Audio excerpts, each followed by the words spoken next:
Presta bastante atenção na palavra de Deus. Jonas, capítulo de número 1, versículo de número 1 ao 5, diz assim, ó. E veio a palavra do Senhor a Jonas, filho de Amitai, dizendo: levanta-te, vai à grande cidade de Nínive, e clama contra ela, porque a sua malícia subiu até mim. E Jonas se levantou para fugir de diante da face do Senhor para Tarsis. E descendo a Jope, achou um navio que ia para Tarsis. Pagou, pois, a sua passagem e desceu para dentro dele para ir com eles para Tarsis, de diante da face do Senhor. Mas o Senhor mandou ao mar um grande vento e fez no mar uma grande tempestade, e o navio estava para quebrar-se. Então temeram os marinheiros, e clamava cada um ao seu Deus, e lançavam no mar as fazendas que estavam no navio, para o aliviarem do seu peso. Jonas, porém, desceu aos lugares do porão e se deitou e dormia um profundo sono. Amém? Olha lá. E veio a palavra do Senhor a Jonas, filho de Amitai, dizendo, presta atenção, quando a gente olha para isso aqui, parece que isso aqui não quer dizer o quê? Nada. Mas quando eu olho para o significado do nome do pai de Jonas, que era como o nome dele? Amitai. O nome Amitai significa a verdade de Deus.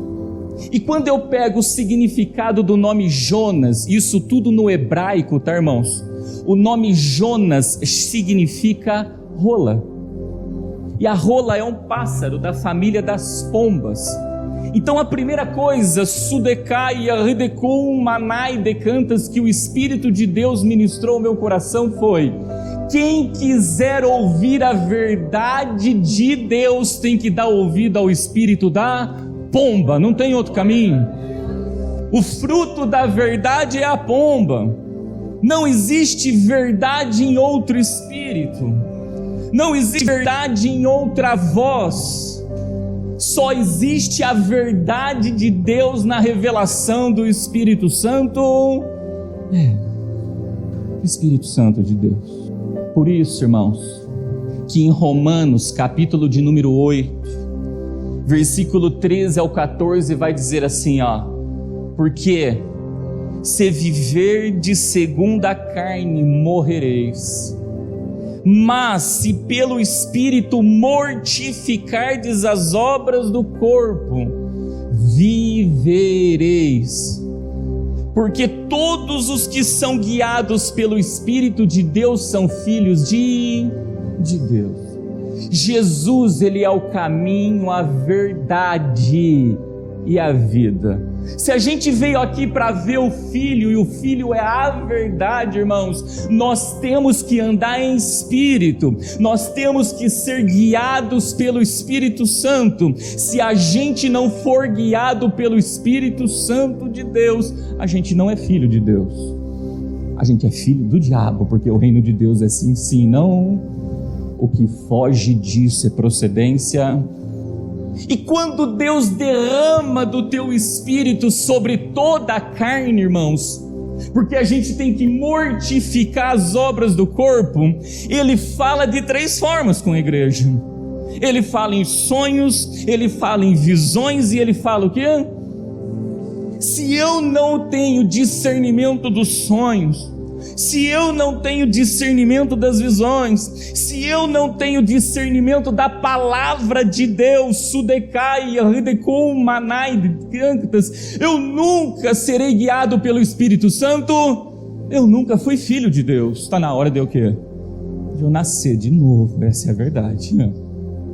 Está na hora de eu nascer de novo. Por isso, irmãos, que lá em Cantares está escrito o seguinte texto no capítulo 2, versículo 12 ao 14.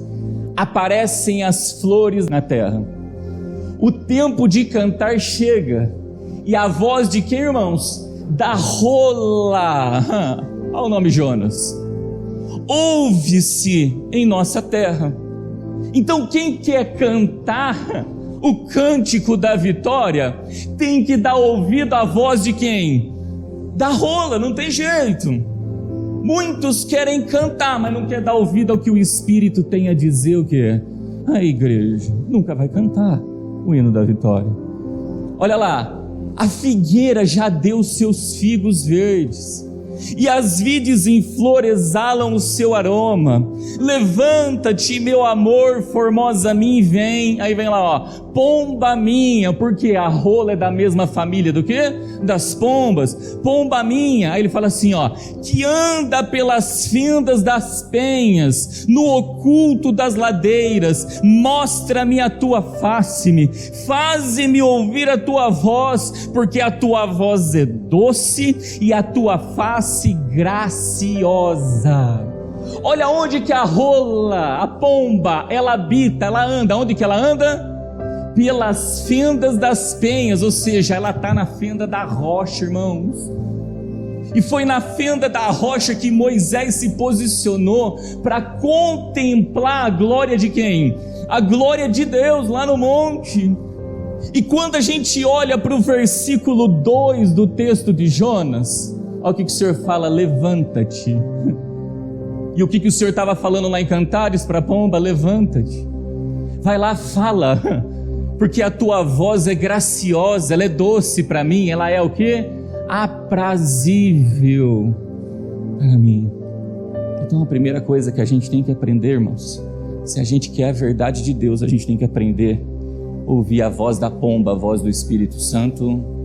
Ela é doce, ela que vai fazer a gente transparecer ou resplandecer o semblante de Cristo, a luz de Cristo, porque quando Moisés desceu do monte, o teu semblante o que? Resplandecia. E lá o texto vai dizer que em Cantares que a face era graciosa. A gente tem que aprender isso na nossa vida.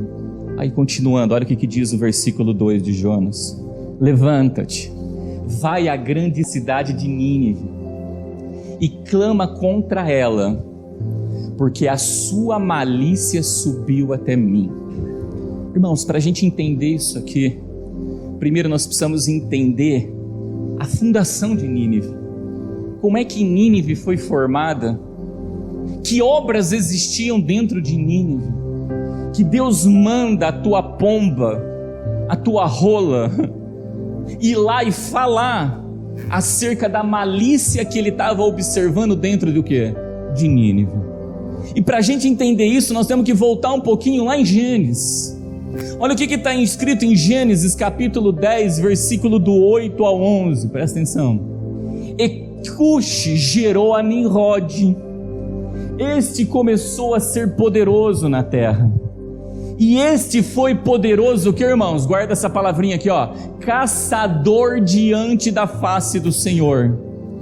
Pelo que se diz, como Nimrod, poderoso caçador diante do Senhor. Continua. E o princípio do seu reino foi Babel. Então quem fundou a torre de Babel foi quem? Foi Nimrod. E Ereque, e Acade e Calné na terra de Sinar. Lembra quando o pessoal deu as costas para o Oriente e desceu até a terra de Sinar para edificar o que?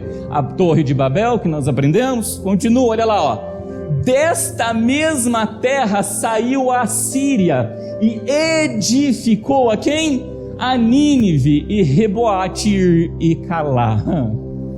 Nínive era a capital da Síria. Nínive foi fundada pelo mesmo líder que fundou a Torre de Babel. O nome Nimrod, irmãos, presta atenção, no hebraico o nome Nimrod significa rebelar-se. Logo, quando nós olhamos para Nínive, Nínive foi uma cidade edificada debaixo de uma rebelião diante de Deus, porque os seus valores eram similares aos valores impostos na Torre de Babel, e nós aprendemos que vai na contramão de tudo quanto Deus nos ensinou. Então, quando a gente olha para Nínive, nós lembramos de uma obra babilônica. Nós lembramos de uma obra que nasceu do mesmo princípio, nasceu com os mesmos conceitos, com os mesmos valores. E quando a gente estuda um pouquinho no Velho Testamento, irmãos, nós vamos ver o tempo todo o texto chamando a Assíria de Assur, aí depois tem um vírgula, o pântano da terra de Nínive. Então quando a gente olha para o Nínive, a gente lembra de uma terra pantaneira. Olhando isso.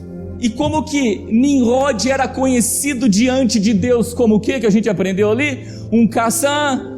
E quando a gente olha para um caçador, irmãos, ele tem algo na identidade dele. Ele luta contra a carne o quê? Ele vai matar um animal, ele está lutando contra o quê? Carne e sangue. Ele vai caçar uma pessoa, ele está lutando contra o quê? Então quando a gente pega uma edificação fundamentada na base da luta contra a carne e o sangue, você pode ter certeza, isso é uma obra da carne, não é uma obra porque o Senhor disse que a nossa luta não é contra a carne e sangue. O Senhor não veio fazer daqui caçadores, irmãos.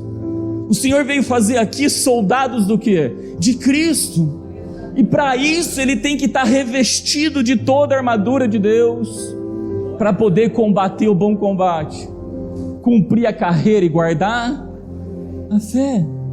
Então voltando lá no texto de Jonas, no capítulo versículo 2, lá, levanta-te e vai à grande cidade de Nínive. Quem que são os ninivitas do nosso tempo?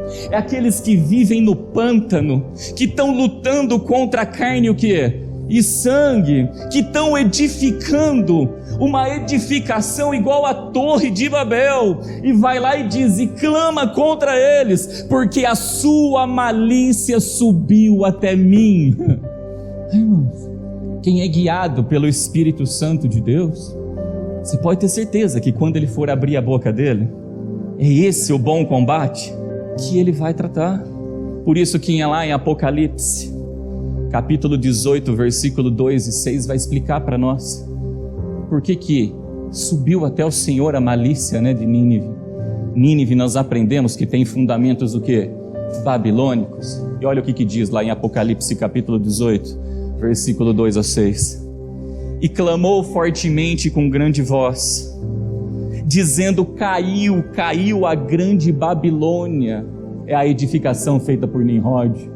Continua. E se tornou morada de demônios. É o Espírito Santo que habita ali. Estão sendo guiados pelo Espírito de Deus. E covil de todo espírito imundo, desce todo e qualquer tipo de espírito. Mas o Espírito Santo de Deus, que é bom mesmo, nada. E esconderijo de toda ave imunda e odiável. É a pomba, irmãos. A Bíblia diz que aonde estão os seus mortos, ali estão os seus abutres. São abutres que descem ali. Continua. Porque todas as nações beberam do vinho da ira da sua prostituição. É o vinho novo? É o vinho que embriaga, que nos leva a nos prostituir. Continua. E os reis da terra se prostituíram com ela, ou seja, ainda se envolveram com tais obras. E os mercadores da terra se enriqueceram com a abundância de suas delícias. Olha a marca da besta. Olha a compra e a venda no lugar santo, onde tudo deveria ser feito por amor. Deus ama quem dá e não busca o quê? Os seus próprios interesses. Olha lá. E ouvi outra voz do céu que dizia, sai dela, povo meu, para que não sejas participante dos seus pecados e para que não incorra nas suas pragas, porque já os seus pecados se acumularam até ao céu e Deus se lembrou da iniquidade dela, das iniquidades dela. A malícia que chegou até quem? Até ao Senhor. Pecados sobre pecados, sobre pecados, sobre pecado. Irmãos, o nosso Deus é longânimo. Muitos estão folgando na graça do Senhor. Deus, Ele é longânimo, Ele é paciente, mas um dia tudo isso cessa. Ele diz, deite tempo para se arrepender. Ele dá tempo para a gente se arrepender das nossas malícias. Ele dá tempo para a gente se arrepender das nossas más obras. Ele dá tempo, irmãos, para a gente mudar, para a gente converter dos nossos maus caminhos. Olha o que o Senhor diz no último versículo desse texto. tornar-lhe a dar como ela vos tem dado, e retribuir-lhe em dobro conforme as suas obras, dai-lhe a ela em dobro. A Bíblia diz que Deus sonda corações e esquadrinha pensamentos para dar a cada um segundo as suas obras. Então guarda algo: quando o espírito da pomba vem, ele vem para convencer, fala: ó, já chegou na narina de tua malícia chegou. Ele vem para nos tirar do pântano. Irmãos, quando eu olho para pântano, eu lembro de um lago horrível. Quando eu olho para pântano, eu lembro de um charco de lodo. E esse é um dos propósitos de Deus nas nossas vidas. Olha o que está escrito em Salmos de número 40, versículo 2 e 3, olha lá, ó. Tirou-me de um lago horrível, de um charco de lodo, pôs os meus pés sobre uma rocha e firmou os meus passos. Quando Deus vai lá mandar a sentença para Nínive, Ele não queria destruir Nínive, Ele só queria tirar Nínive do pântano, Ele só queria tirar Nínive do lago horrível, do charco de lodo, para poder fazer isso daqui, olha lá, ó. Pôs um novo cântico na minha boca, um hino ao nosso Deus, muitos verão e temerão e confiarão no Senhor. Irmãos, isso é o cântico que a rola vem para que a gente possa cantar. Então a gente tem que aprender a dar ouvido ao que o Espírito diz, o quê? A gente tem que aprender, porque o propósito de Deus é bom, é agradável e é perfeito. O Senhor fala: eu sei o pensamento que tenho de vós, pensamento de paz e não de mal, para vos dar o fim que tanto que esperais. Mas se a voz da rola vir falar conosco, pelo amor de Deus, vamos nos arrepender das nossas o quê? Malícias. A gente vai ver ali na frente que Nínive se arrependeu das suas malícias e alcançou a graça e a misericórdia de Deus, amém? Por isso que em João capítulo 6, versículo 8 vai dizer assim, ó: e quando ele vier, quem que é esse ele? O Espírito Santo, a pomba, o Consolador, a rola, ele convencerá o mundo do pecado, da justiça e do juízo. Jonas, ele pregava ainda 40 dias e Nínive será subvertida. Ele estava convencendo Nínive do juízo de Deus que havia para o quê? Para chegar sobre aquela cidade. Era o espírito da rola falando, porque ele veio para isso, irmãos. A Bíblia diz que aquele que confessa os seus pecados e deixa, esse prosperará. Mas aquele que não confessa e não deixa, esse nunca prosperará. Então quando a rola vem com a tua voz, ouça o que o Espírito diz. Se a gente não ouvir como a nossa irmã ministrou, nós nos tornamos uma cisterna rota, aonde Deus fala através dos seus sonhos, das suas visões e das suas profecias, e eu não dou o quê? Ouvido. Cisterna o quê? Rota. Não é manancial do quê? O que vai nos restar depois é ser envergonhados, porque nós abandonamos o manancial de águas correntes, não tem outro caminho. Deu para entender até aqui? Mas o propósito central de tudo isso não é falar do arrependimento de Nínive, irmãos, mas é falar da postura de Jonas. Porque quando eu olho para Nínive, a Bíblia diz que Jesus veio fazer de nós reis e o quê? E sacerdotes. Quando a gente está aqui ministrando, sendo usado pela pomba, pela rola, quem está ouvindo está na posição do quê? De Nínive. Mas quando a gente também está aqui para ministrar, a Bíblia também fala que o Senhor nos fez sacerdotes. Deus deu uma revelação para Jonas, só que Jonas quis falar, Jonas quis reter. E é isso que eu quero dividir com a igreja. O preço que nós pagamos, irmãos, quando nós não nos deixamos ser conduzidos pelo Espírito Santo de Deus. O preço que nós pagamos, seja em deixar de dar ouvido e deixar de fazer aquilo que Deus nos ordena fazer. Existe um preço que nós vamos aprender com tudo isso. Por isso que olha o que está escrito em João capítulo 3, versículos 6 a 8, diz assim, ó: O que é nascido da carne é carne, e o que é nascido do Espírito é Espírito. Não te maravilhes de ter dito: necessário vos é nascer de novo. O vento assopra onde quer e ouve a sua voz, mas não sabes de onde vem nem de onde vai. Assim é todo aquele que é nascido Quem é nascido da carne é carne, é simples. Se eu estou sendo guiado pelas vontades da minha carne, ou se eu estou sendo guiado por palavras que não vêm do Espírito de Deus, irmãos, guarda algo, eu nasci só da carne, eu continuo sendo carne. Mas se eu sou guiado pelo Espírito de Deus, significa que eu nasci do Espírito. E a Bíblia diz que Deus procura os seus verdadeiros adoradores, que o adoram em espírito e em... Então cuidado. Em tudo na nossa vida nós temos que ser guiados pelo vento do Espírito de Deus. Caso contrário, nós somos carne. E necessário nos é o quê? Porque senão nós nunca vamos entrar no reino de Deus. Jonas, irmãos, quando o Espírito falou com ele, ele não deu ouvido. Jonas, quando o Espírito deu uma diretriz para ele tomou decisões de ir totalmente na contramão daquilo que o Espírito estava falando. E aí olha o que está escrito no versículo de número 3, olha lá. Deus mandou Jonas se levantar, está lá. E Jonas se levantou para fugir de diante da face do Senhor para Tarsis. E descendo a Jope, achou um navio que ia para Tarsis. Olha lá o ponto e vírgula. Pagou, pois, a sua passagem e desceu para dentro dele, para ir com eles para Tarsis de diante da face do Senhor. Quando a gente não quer dar ouvido àquilo que o Espírito diz, guarda algo, a gente vai pagar o quê? Um preço. E é o preço de uma, o que, irmãos? Passagem. Você sabe o que eu lembro de uma passagem?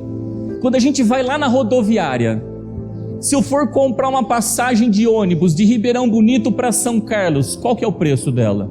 É um valor X. Mas se eu for comprar de Ribeirão Bonito para São Paulo, qual que é o preço dela? É X mais tanto. Se eu for comprar de Ribeirão Bonito, irmãos, lá para outro estado, o preço é X mais tanto. Então guarda algo. Quanto para mais longe nós fugirmos da presença de Deus, quanto para mais longe a gente for para fora do centro da vontade de Deus, maior é o preço que a gente vai o quê? A gente escolhe. Deus olha e fala: tá bom, não quer obedecer? Beleza, tá aqui, você vai ter que pagar o que então? Aí você escolhe. Quanto mais longe eu e você escolhermos, irmãos, para fugir do centro da vontade de Deus. E aqui eu vou pegar um pouquinho porque Jonas aqui, ele foi chamado para exercer um sacerdócio. Eu vou falar do sacerdócio. Quantos aqui Deus chamou para cantar e está pagando o preço para ir para longe do centro da vontade? Quantos estão querendo sair do centro da vontade o quê? Quantos Deus chamou para pregar e está fugindo do centro da vontade? Quantos, irmãos? E quanto mais eu fugir, para mais longe eu fugir, pode se preparar, o preço vai ser o quê? Mais caro. Então a primeira consequência, para quem não quer ouvir o que o Espírito diz à igreja, pode se preparar, a conta vem. Uma hora a conta vem, não tem jeito. A segunda característica, quando eu olho para esse texto, quando a gente não deseja, fazer aquilo que Deus nos vocacionou, ou quando a gente não dá ouvido para Deus, quando Ele manda a gente colocar a nossa casa em ordem, quando a gente não dá ouvido para nos consertar, a segunda parte de tudo isso, nós vamos começar a perder nível espiritual. Jonas era a rola que estava diante da face de Deus, ele estava na brecha, ele estava na fenda da rocha, como nós aprendemos. Quando ele decide não dar ouvido àquilo que o Espírito estava dizendo à igreja, o primeiro passo da posição que ele sai, a Bíblia vai descer, irmãos, que ele desceu a Jope. Mas ele não contente com tudo isso, a Bíblia depois vai dizer que ele desceu para dentro do barco. Mas ele não contente com tudo isso, a Bíblia vai dizer que ele desceu para o porão do barco. Mas ele ainda não contente com isso, irmãos, a Bíblia vai dizer que ele desceu para o mar, porque ele foi lançado no mar. Mas ainda não contente com isso, peixe grande, como diz na palavra de Deus, que todo mundo conjectura e acredita que seja baleia, eu também acredito, ela engoliu, irmãos, e levou ele nas entranhas, através das entranhas do peixe, ela desceu no profundo, no coração dos mares. E ele ainda não contente com isso, ele desceu até os fundamentos dos montes, irmãos. Ele foi para o nível mais baixo que um homem pode ter. É isso que o homem começa a fazer quando ele anda segundo a vontade da carne. Ele começa a querer conflitar a vontade do Espírito, falando coisas que não estão na palavra. Ele começa a perder níveis espirituais um abaixo do outro. Começa a andar segundo os seus bel prazeres, segundo as suas próprias concupiscências. Assim somos todos nós. Quando nós não ouvimos o que o Espírito diz, o quê? Porque quando o Espírito fala conosco, irmãos, Ele não manda a gente olhar lá para a profundeza dos mares, mas Ele sempre vai falar: eleva os meus olhos para os montes. De onde virá o meu socorro? Ele sempre vai fazer a gente ganhar nível espiritual. Ele sempre vai fazer a gente crescer na graça e no conhecimento. Mas Jonas agora paga o preço e começa a perder o que? Nível espiritual. Por isso em Salmos, irmãos, capítulo 42, versículo 7, vai dizer assim, ó: um abismo chama outro abismo ao ruído das tuas catadupas. Cuidado para não deixarmos de andar na direção do Espírito Santo, no Espírito Santo de Deus. Isso vai nos levar para lugares, irmãos, que a gente não vai cantar o hino da vitória, porque lá no ventre da baleia não tem luz. E a Bíblia diz que o choro dura o quê? Uma noite. Noite é período de trevas, é tempo de escuridão. O que vai sobrar lá no fim das coisas para nós é um mar de lágrimas nos nossos olhos. Tudo porque a gente não quis andar segundo a luz do Espírito Santo. E se a gente não alcançar, irmãos, a graça, a bondade, a misericórdia de Deus a tempo ainda, irmãos, aí vai ser choro e ranger de dentes pro resto das nossas. A gente tem que temer a Deus. Esse é o princípio da sabedoria. Tema a Deus. Quem teme a Deus anda pelas revelações de... Mas continuando, olha o que diz o versículo de número 4 do texto de Jonas. Mas o Senhor mandou ao mar um grande vento e fez no mar uma grande tempestade, e o navio estava para quebrar-se. Olha o versículo 6. Então temeram os marinheiros e clamaram cada um ao seu Deus. Olha o barco que Jonas pegou. A Bíblia vai dizer que quem estava conduzindo o barco eram quem? Marinheiros. E quando eu olho para marinheiros, irmãos, eu lembro dos discípulos de Jesus, porque a Bíblia vai dizer que eles eram pescadores. Então eles eram homens que conduziam barcos, porque marinheiros são aqueles que conduziam barcos. Então a gente tem que tomar cuidado, porque quando a gente não dá ouvido ao que o Espírito diz à igreja, eu vou seguir um discipulado, ou eu vou seguir a voz de pessoas, irmãos, que a gente acha que é discípulo de Deus, mas não é discípulo. E a primeira coisa que eu quero dizer para a igreja é: quando a gente monta num barco que Jesus manda a gente montar, a gente não deixa de estar sujeito a tempestades nas nossas vidas. A gente não deixa de estar sujeito a passar por momentos cujo qual o vento vem e o mar se levanta. Só que quando a gente está debaixo da obediência da palavra de Deus, Deus permite isso vir com um único propósito: provar a nossa o que é? Fé. Lembra que Jesus, quando ele mandou aquietar e acalmar o vento e o mar, aí ele olhou para os seus discípulos e disse: vós não tendes fé? Ou homens de pequena fé? Mas outra coisa é a gente passar por ventos na nossa vida, irmãos, por causa da desobediência, porque a gente não quer ouvir o que o Espírito diz o que. Então, pelo amor de Deus, se o vento começou a soprar, se o barco começou a chacoalhar, duas perguntas nós temos que dizer: Senhor, eu estou como Jonas, fugindo do centro da tua vontade, fugindo de diante da tua face, ou eu estou como os seus discípulos que deu ouvido ao seu nome, porque Tanto aqui como lá na palavra de Deus, onde lá em Mateus está escrito, o Senhor mandou os discípulos montar no barco e passar de uma margem para... Aqui também ele estava querendo fazer. Mas uma debaixo de desobediência e outra debaixo da obediência. Tem que perguntar quando a tempestade chegar: estou como Jonas ou o Senhor está provando a minha? Se ele está provando a nossa fé, irmãos, lembra como que Jesus estava no barco? Estava como? Dormindo. Então eu digo, descansa. Mas Jonas foi descansar no barco o quê? Descansar no barco da desobediência. Aí dá ruim, né, irmãos? Quando a gente não anda por aquilo que o Espírito diz. Dá uma olhada nesses marinheiros aqui, ó. E clamavam cada um ao seu quê? Eram filhos de Deus. Começam a seguir os discípulos que são filhos do diabo. Porque é isso que eles fazem. Se a gente seguir o discipulado errado e os discípulos errados, eles nunca vão nos levar lá para a vontade, para o centro da vontade de Deus, que era no Jonas pregando contra o quê? Contra Nínive. Eles sempre vão nos levar, irmãos, para longe do centro da vontade de Deus. Você sabe, quando a pessoa chega assim e fala: ih, pastor, eu aprendi tudo o quê? Você sabe que marinheiro tu estava seguindo? Sabe em que embarcação tinha montado? Por isso que via vento chacoalhando. Por isso que estava pagando um preço, que eu vou falar uma coisa para ti.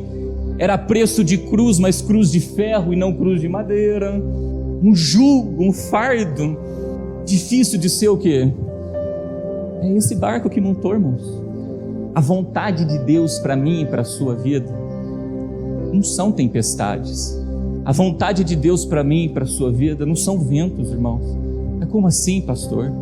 Olha o que está escrito nos Salmos de número 23. Versículo 1 ao 2, olha lá.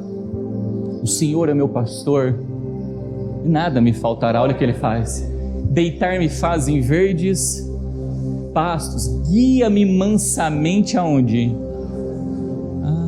É mar revolto?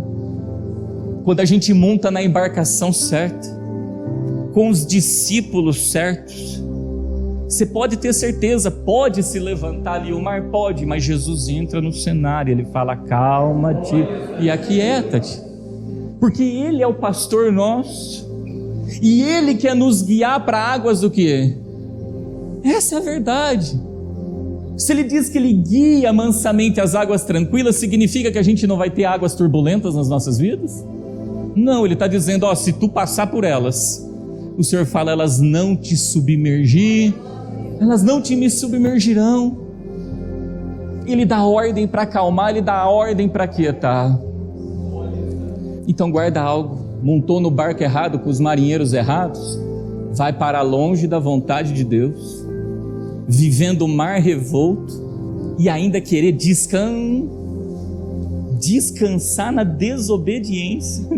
E quando a gente vai descansar na desobediência, irmãos, olha o que está escrito em Efésios capítulo 5, versículo do 14 ao 17, o Senhor vai dizer assim, ó: por isso diz, desperta, tu que dormes. O mar está revolto, está navegando para longe da vontade de Deus e está dormindo. Eu falei, acorda. Até quando vai ficar dormindo? Acorda, está dormindo. Desperta, tu que dormes. Levanta-te dentre os mortos. Olha lá. E Cristo te esclarecerá. Continua. Portanto, vede prudentemente como andais, não como nécios, mas como sábios. Jonas estava sendo sábio? Nécio, dormindo. Continua. Remindo o tempo, porquanto os dias são mais, olha lá, maus. Por isso não sejais insensatos, mas entendei qual seja a vontade de... Estava dormindo, porque não estava entendendo a vontade de Deus, não, porque quis fugir, dormiu. Quantos dormindo, irmãos? Está na hora da gente o quê? Despertar, deixar de sermos o quê? Nécios e sermos sábios e entendermos qual é a vontade de Deus. Mas a situação não fica só aí não. Olha o que está escrito lá no versículo de número 5, parte C. Então temeram os marinheiros e clamavam cada um ao seu Deus. Eles faziam o quê? e lançavam no mar as fazendas que estavam no navio, para o aliviarem do seu peso. O que eles começaram a lançar no mar? As fazendas. Irmãos, e olha o que está escrito em Provérbios capítulo 3, versículo 9. Honra ao Senhor com a tua e com as primícias de toda a tua renda, e se encherão os teus celeiros abundantemente, e transbordarão de mosto os teus o quê? Olha para onde que aqueles marinheiros estavam conduzindo Jonas e os tripulantes ali presentes a fazerem, a jogar as tuas fazendas para onde? Para o mar. Irmãos, e quem é que habita no fundo do mar? Olha o que está escrito em Isaías capítulo 27, versículo 1. Naquele dia o Senhor castigará com a sua dura espada, grande e forte o Leviatã, serpente veloz, o Leviatã, serpente tortuosa, e matará o dragão que está onde? No mar. Olha o que está escrito em Apocalipse capítulo 13, versículo 1. E eu me pus sobre a areia do mar, e vi subir do mar uma besta que tinha 7 cabeças, 10 chifres, e sobre os seus chifres 10 diademas, e sobre as suas cabeças um nome do quê? De blasfêmia. Pronto, a gente começa a dar todos os nossos bens, todos os nossos pertences para o dragão e para a besta. Faz o voto disso que vai acalmar a tempestade. Faz o voto daquilo que vai ficar mais leve e vai vir. Faz o voto de não sei o que, entendeu? Que vai resolver o problema da tua tempestade. Só jogando as coisas pro mar. E dá pro mar, e dá pro mar, e dá pro mar, e o quê? E nada do vento acalmar. E nada da tempestade acalmar. Irmãos, pelo amor de Deus, Deus ama quem dá com alegria, não por... O mar é diferente, todo mundo quer dar para ficar mais leve, para ficar mais suave, para ficar mais tranquilo, para poder receber algo em troca. Está sendo guiado pelo Espírito de Deus. Só que os abismos não param por aí. A gente viu quantas descidas. Olha os níveis espirituais perdendo. Primeiro, está no barco com o marinheiro errado, que adora outros deuses, começa a ter comunhão com quem não tem que ter.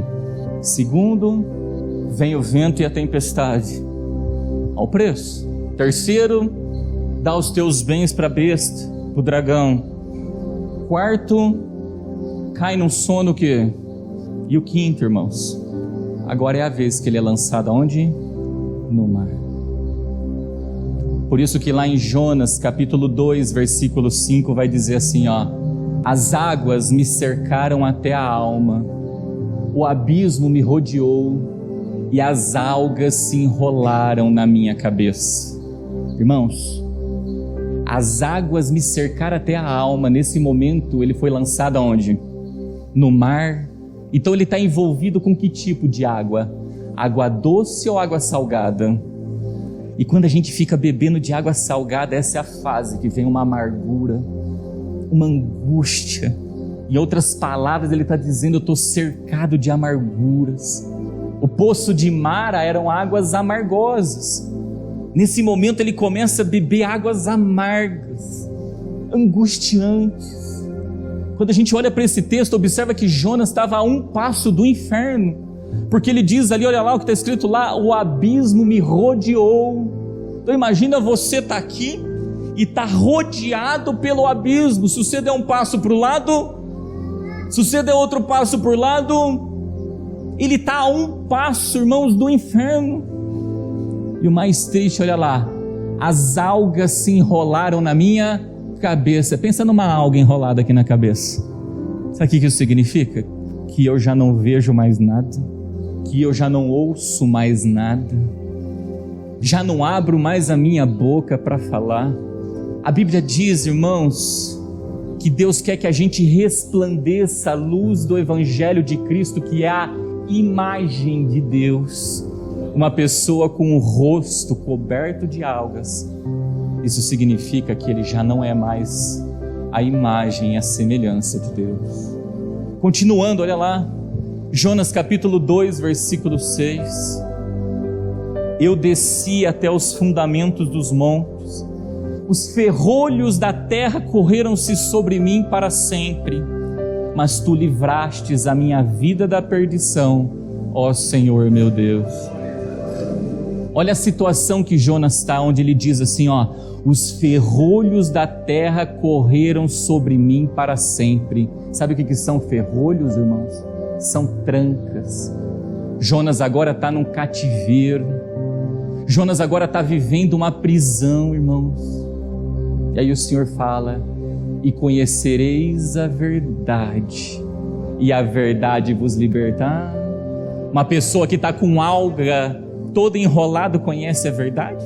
Se ele já não vê mais, não ouve mais, não fala mais, não sente mais o odor da adoração, perdeu os sentidos, porque é isso que o inimigo quer fazer, corromper os nossos sentidos.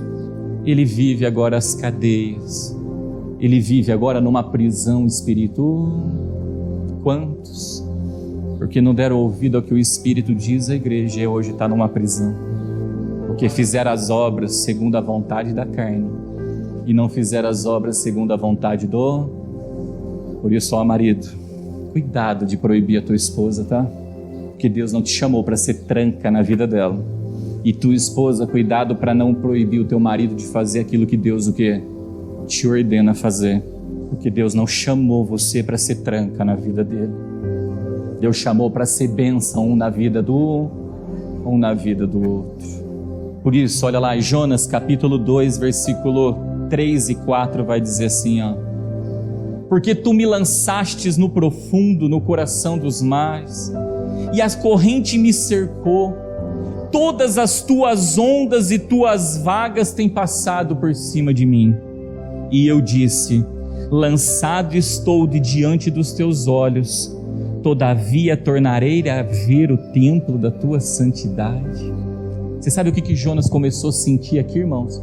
Aqui ele entendeu que mais vale um dia nos átrios do Senhor do que 1000 em outros. Ele precisou ir lá para aprender isso, para entender isso na vida dele. A gente vai precisar ir lá para aprender isso, irmãos. Observa que ele diz, irmãos, ó: todas as tuas ondas e as tuas vagas têm passado por cima de mim. Você sabe quem que declarou isso também? O salmista. Olha o que está lá em Salmos capítulo 42, versículo dos 6 ao 8. Ó meu Deus, dentro de mim a minha alma está abatida. Igualzinho Jonas o quê? Está angustiado, amargurado, abatido. Continua: por isso lembro-me de ti desde a terra do Jordão, desde os Hermonitas, desde o pequeno monte. Olha lá, um abismo chama o outro abismo, que foi o que Jonas viveu, ao ruído das tuas catadupas. Olha lá, ó: todas as suas ondas e as tuas vagas têm passado por... Irmão, quem já foi na praia, foi no mar e teve a oportunidade, deixa uma onda vir passar por cima de ti para tu ver, sem você estar preparado, o que acontece, o que sucede. Vai vir as quedas, vai beber água o quê? Salgada, vai beber água salgada, pode se preparar. E quando a gente bebe água salgada, a gente fica com a alma o quê? Abatida, amargura. E olha o que ele se lembrou nesse salmo: lembro-te de ti desde a terra do quê? Do Jordão. E o que o Jordão simboliza? O nascer do quê? Das águas. Foi no Jordão que Jesus foi batizado, e ali ele nasceu das águas e nasceu do quê? Por isso Deus, irmãos, levou Jonas para as entranhas de um peixe, ou seja, para o ventre de uma baleia. Uma baleia é um mamífero, igual a um ser o que é? Humano. O ventre de um mamífero é onde acontece o nascimento de uma o que é? Aí Deus mandou ele lá para o ventre para falar: ei Jonas, necessário tu és nascer de... E aí, vamos nascer do Espírito ou ainda vamos continuar nascido da carne? Essa é a palavra. Deus não vem contra uma nação sem antes avisar, ou contra uma cidade sem antes falar através dos seus. Tudo na nossa vida, em tudo, faça conhecido diante do quê? De Deus. E a direção que Deus der, tome. Jonas, depois que ele fez o que Deus pediu, Aí ele pôde construir a cabana dele, e ele pôde se deitar nela e descansar. Mas depois que a gente faz a vontade de Deus, aí eu te digo, descansa. Se necessário for, Deus fala, levanta até uma aboboreira para poder fazer sombra para quem? Para as nossas vidas, para a nossa vida. Tem sombra com Deus também. Tem água fresca com Deus também, irmãos. Mas tudo no seu tempo, o quê? Eu não estou aqui vindo profetizar maldição na vida dos irmãos, não. Eu só quero abrir o que? Os olhos de quem? Da igreja. Abre os olhos. Ouça o que o Espírito diz. Faça aquilo que Ele colocou para fazer. Não fuja do centro da vontade de Deus, porque o final é ventre da baleia, e lá é o quê? Lá é choro, lá é lágrima, lá é lugar de escurinho. Faça o que Deus te vocacionou. E te digo, tá, irmãos, com alegria. Quem faz com alegria não murmura. Murmurador nós já aprendemos, é o quê? Ímpio. E ímpio não subsiste na congregação do justo. Ímpio não subsistirá também lá no dia do juízo. Faça com alegria o que Deus determinou e propôs na tua mão. A carreira que tu foi o quê? Chamado. Tudo na vida, todas as escolhas que for fazer, consulta a Deus. Davi era o amado do Senhor. Davi era um homem segundo o coração de quem? De Deus. O coração dele fazia planos. E eu não estou dizendo aqui para ninguém deixar de fazer os seus planos, mas antes dele tomar uma decisão, ele consultava quem? Posso descer? Não posso. Posso ir guerrear? Não posso. Senhor, tu está na frente? Não está. Vou por aqui, vou por lá. Isso é um homem segundo o coração? Isso é um homem segundo o coração de Deus. Deu para entender que nós tenhamos o discernimento para sempre fazermos as escolhas certas. E pode ter certeza, irmãos, as bênçãos do Senhor também vêm em favor de todos quantos fazem a tua vontade e espera nele. Amém?